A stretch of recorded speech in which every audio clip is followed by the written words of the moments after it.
Hello, I'm Eric Snodgrass, and thank you for watching this weekly Ag Weather Update brought to you by the Farm Credit Associations of North Carolina.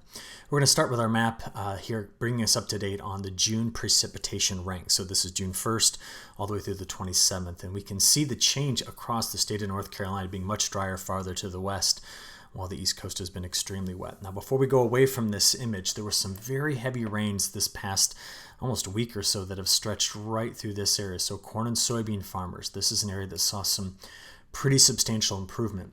Do notice, though, what's going on in parts of South Dakota, Minnesota, and northwestern Iowa. That was an area, and I'll show you that again in a few moments, that has really missed out on some of the recent rainfall.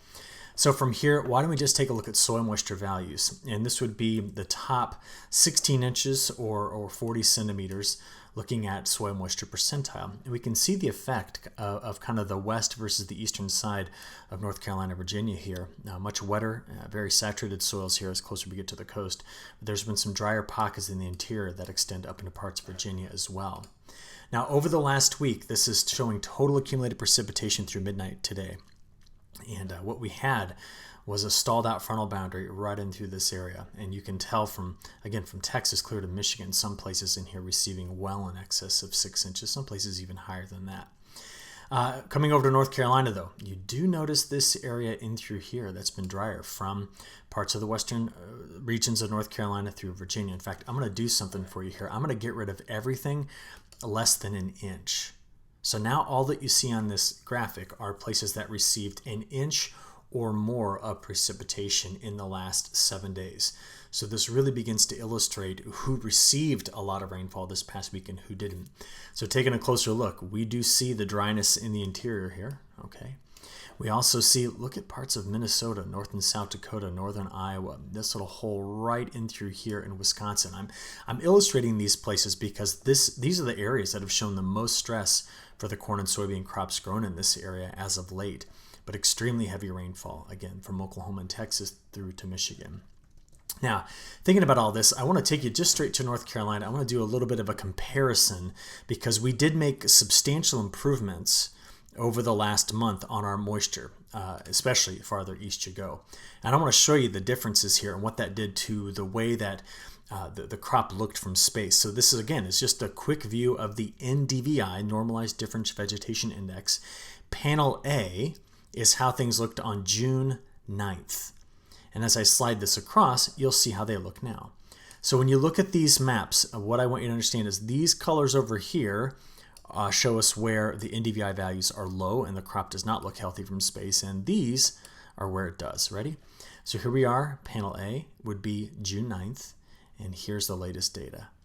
So that rainfall that has come through has made a remarkable improvement in our vegetation health index here, or our NDVI index, excuse me. So again, where we've seen a degradation has largely been in through this area, which we now know and have seen has been drier. So again, June 9th, June 27th, a remarkable improvement here. Now what we're watching in the near term is spinning just off the coast, and this was from sunrise this morning through about mid-morning here, all right? And that low pressure center that you see right in through this area is disconnected from the main convection. And the main, which is why this is struggling to organize, by the way. But the main convection is farther to the to the west, and is moving toward, north of Savannah, but possibly clipping into South Carolina. So this tropical system here, which is yet to be even classified as a tropical depression, has yet to really strengthen and shows a major disconnect between its convection to the west and the circulation to the east. So as we watch the upper level winds, they're just going to steer this toward the shore. I'm going to show you total precipitation from this in a few moments. But outside of that, you can see the behavior of the atmosphere. There's a large area of high pressure sitting here and another one sitting here. And if you were watching kind of some of the national weather news this weekend, you saw the record smashing temperatures that were in the Pacific Northwest extending into British Columbia and Alberta underneath that large high. And trapped in between is this trough, and that's the trough that is kind of lifting the air into this area yet again today. But what I would like to share with you is that all this is shifting, and this high is going to back up like we've been seeing it do, and this is going to push a lot of this moisture farther and farther to the east as the front slides to the east. But quickly, before we move away from that tropical discussion, there's a 70% chance that this develops into a tropical depression, but we're expecting wind speeds to remain less than 39 miles an hour, keeping it, if it does get to tropical depression status, keeping it a tropical depression. So I'm not concerned about winds, and I'll show you total moisture from it in a few moments. But behind that, we do have right now a 40% chance of development of a tropical system that will be moving toward the Lesser Antilles here over the next 3 or 4 days, and then into the Greater Antilles.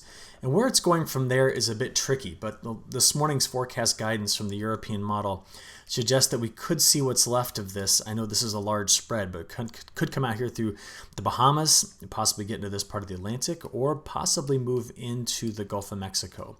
So we're just going to watch this area very carefully. It's quite disorganized right now, but it's something that we need to be keeping a closer eye on. Let's come back to that closer system, though, by looking here at our high-res NAM model. Let's blow that up so we can see it. So early this morning, right about through here, this is about 10 o'clock this morning, that will be the main circulation from the tropical system. And again, it's going to bring in scattered storms. Some of them may put down 1 to 3 inches of rainfall as it comes in here, basically on the South Carolina-Georgia border. But by Tuesday morning, that circulation has made it almost clear to the Appalachian Mountains. Now, meanwhile, after that, we do expect on Tuesday afternoon and evening scattered showers and storms, but that's what they're going to be, scattered showers and storms. But you can see where the main frontal boundary is located here. And by Wednesday morning, we need to be watching toward the end of the week how this will be advancing toward the south and east, toward us, because we do have a large area of high pressure that's going to keep pumping in that moisture. That has been a common theme throughout much of what I've talked about for the last month. And here it is. What this graphic shows you here is looking at about 3,000 feet above our heads, 700 millibars, what the composite wind anomalies have looked like. Now, again, we're looking for what the pattern has given us. So this is the larger ridge that's out west, and here is the high pressure cell that has been off of the coast, and that is what it's pushing that low-level moisture in. So if this stays in place here, this has implications for our upcoming hurricane season and the moisture return. So when we look out over the next week, this is what the precipitation anomalies look like from the European model. And generally speaking, we are drier into this pocket. That's an area that's been dry. But around the rest of North Carolina, South Carolina, Virginia, we are expecting possibly ½ inch to maybe an inch or more precipitation compared to normal. And while the western Corn Belt goes dry, and the Canadian prairies stay dry, and the Pacific Northwest stays dry, that frontal boundary, which is here, you're going to see in a few moments, is sliding to the south and to the east. And as it does so, it is fed on a lot of Gulf moisture. Let me show you what I'm talking about. This next animation is this morning's European model run. So if we play it forward, here you go. By the middle of the afternoon, that's where the European puts the best chances for scattered storms from the tropical system. Again, locally some heavier rainfall, but this is a relatively weak system. As we go then into Tuesday morning and afternoon, there we go, some scattered storms across North Carolina, but we need to keep an eye on this front, all right? So this is Tuesday afternoon into evening. Now let's work our way into Wednesday morning, afternoon, and evening. And now we start to see the high pressure cells just off the edge of my map, but you can see the isobars, the flow around this is coming in like that. So by Wednesday evening, this frontal boundary begins to slide through the Ohio River Valley. And here it is by Thursday afternoon. And then we work our way into Friday morning, Friday afternoon, and evening. And now that frontal boundary is here as higher pressure builds into Wisconsin. So you see how we're just shoving this all farther and farther to the east. So as we get into Saturday morning, Saturday afternoon, and evening, that's going to be a wetter day for us here in North Carolina. But that front extends all the way back to New Mexico. If we work our way into Sunday morning, afternoon, and evening, that's when the high pressure begins to influence things. We press the heavier rain farther to the south, and we go into hopefully a drier end of the weekend and start to next week. This is 7 p.m. on Tuesday.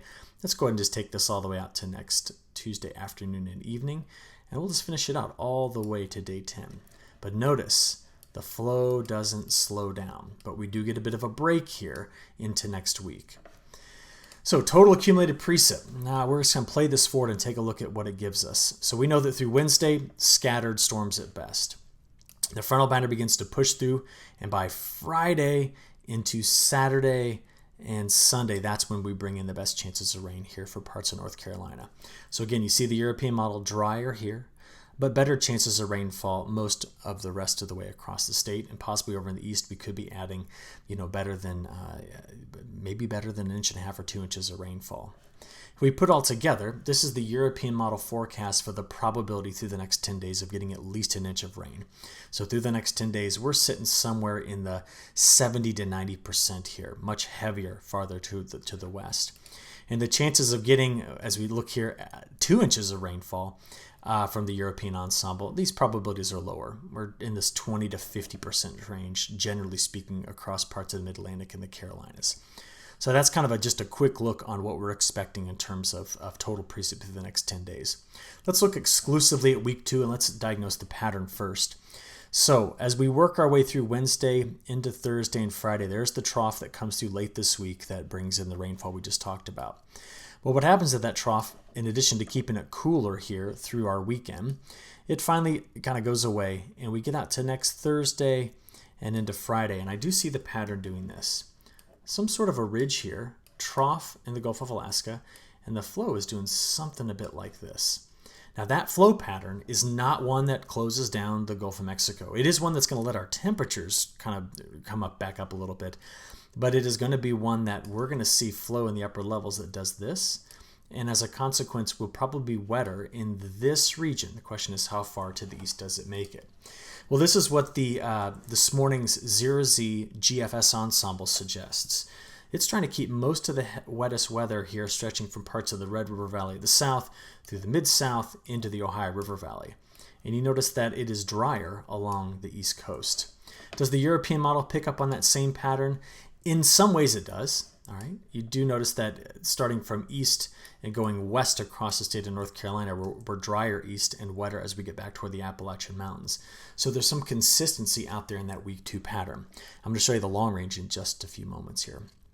So let's take that for what it is, and we're going to watch it carefully. In terms of temperatures, watch this animation. This is showing you record high temperatures and record lows, at least those stations that were approaching that. And watch as we get toward there. It's the 26th, 27th, and then you'll see right there into the 28th.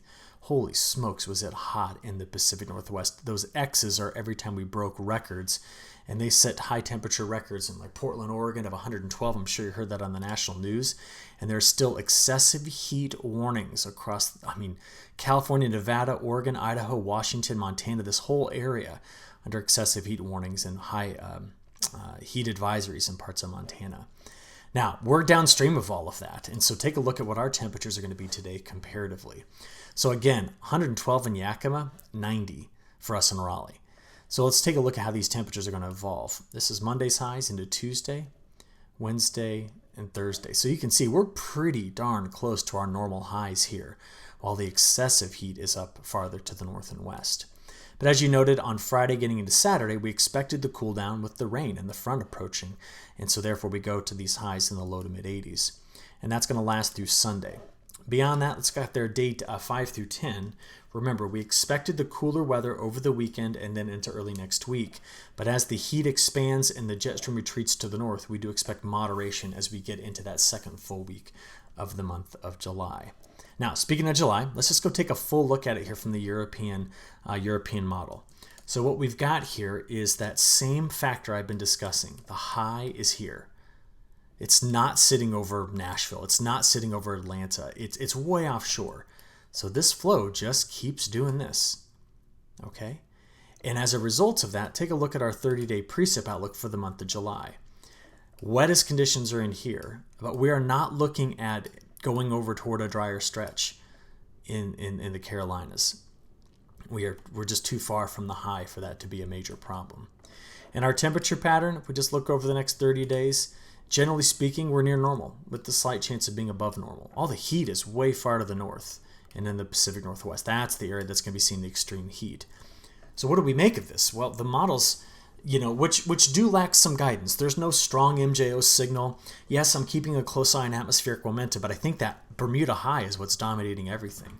So I stitch all that together and I look at this, and I have a lot of reasons to agree with the European model's forecast for the month of July for us. We'll watch it each week, of course, to see if anything changes. And yes, we do need to be watching the tropics very carefully. If you just take a close look here, the ocean temperatures in this area, what we call the main development region, are warm. And we know that it is ocean heat content that fuels tropical systems. And as of late, these waters over the last week have been warming. So that means that we are prepping the Atlantic Ocean for what could be an active hurricane season. And here we are, starting the month of July, and that's going to be our main focus for much of the next, 4 or 5 months or so. So we'll keep an eye on this, but hopefully that long-range update kind of gave you some perspective on what to expect through July. And I'll also update you again next week, all right? I appreciate your attention. Hey, have a great 4th of July weekend. I won't talk to you until after that, but enjoy it and enjoy it safely. Thank you.